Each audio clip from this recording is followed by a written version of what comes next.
She said it like a joke, a small laugh half drowned in wine and candlelight. He's great with kids, just not much of a man, you know. Her friends laughed, the kind of laughter that slices rather than warms. I didn't join in, didn't speak, didn't look up. The restaurant felt too quiet beneath the noise, like the air itself was listening. I could feel her glance flick toward me, gauging my reaction. She expected me to play along, to smile through the cut. I didn't. I just placed my napkin on the table, folded with surgical precision. No anger, just order. Then I stood, nodded once, and walked out into the cold. Her voice didn't follow me. Neither did her friends. Only the faint sound of a spoon clinking against a glass trailed after me, like a heartbeat fading into silence. Outside, the night air bit at my face. Headlights moved across the parking lot, carving brief shadows on the pavement. I waited by the curb, calm, still. When the black car pulled up and the door opened, I saw her friends through the glass walls of the restaurant. Their laughter stopped. Their faces froze. Because the man stepping out of that car wasn't a friend. He was her boss. And she knew what that meant. 3 months earlier, I'd started noticing the distance. It began small, forgotten calls, late meetings, faint perfume that didn't belong to me. She said I was paranoid, said I was overthinking. She smiled when she said it, and for a moment, I almost believed her. Almost. Then came the silence between us. Not the comfortable kind, the kind that feels rehearsed. Her eyes stopped meeting mine. Her laugh felt borrowed. I began to watch her, not as a husband, but as an observer.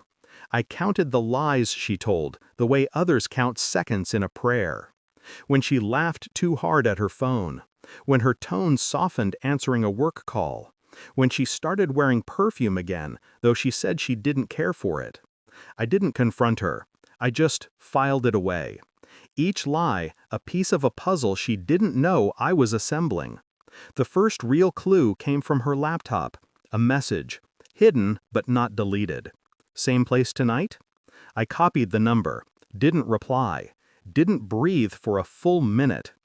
Later, I asked a friend in IT for help. He owed me a favor. Phone records, email access, quiet work, no questions asked. The truth unraveled slowly, like a wire tightening around my chest. Late-night texts, hotel receipts, photos. Every message was a knife, carefully placed where I couldn't ignore it. Still, I played my part.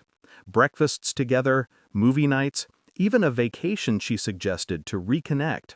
I smiled, held her hand, watched her fall asleep beside me.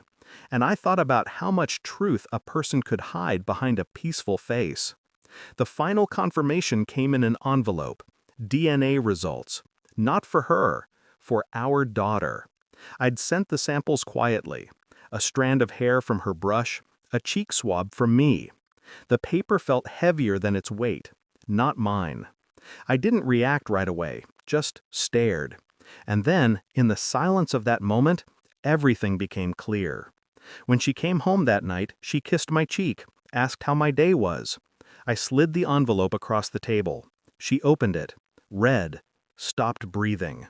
Her lips trembled, words forming but dying before they reached the air. Tears came fast, regret faster. I didn't raise my voice, didn't ask why. I already knew. So when she mocked me at dinner tonight, when she said I wasn't a real man, I let her believe it, let her friends laugh. Then I walked out and waited for the car I'd arranged days ago. Her boss stepped out, the man she thought was her secret. He didn't know I'd told him everything, shown him the records, the messages, the photos. He was there because I'd invited him, to pick me up. When her friends saw who opened the door for me, their laughter died mid-breath.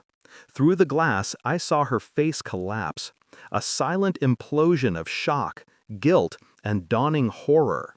He didn't look at her, just asked, "You ready to go?" I nodded. We drove in silence. City lights smeared across the window like ghosts. I didn't feel anger or triumph, just quiet. Some betrayals don't deserve fire, only distance. She'll explain, of course, cry, apologize. But explanations mean nothing when truth has already burned everything else away. People think revenge is about hurting someone. It's not. It's about ending the noise. When I left that restaurant, I didn't just walk away from her. I walked away from the version of myself that waited for honesty from a liar. And that night, for the first time in years, I didn't look back.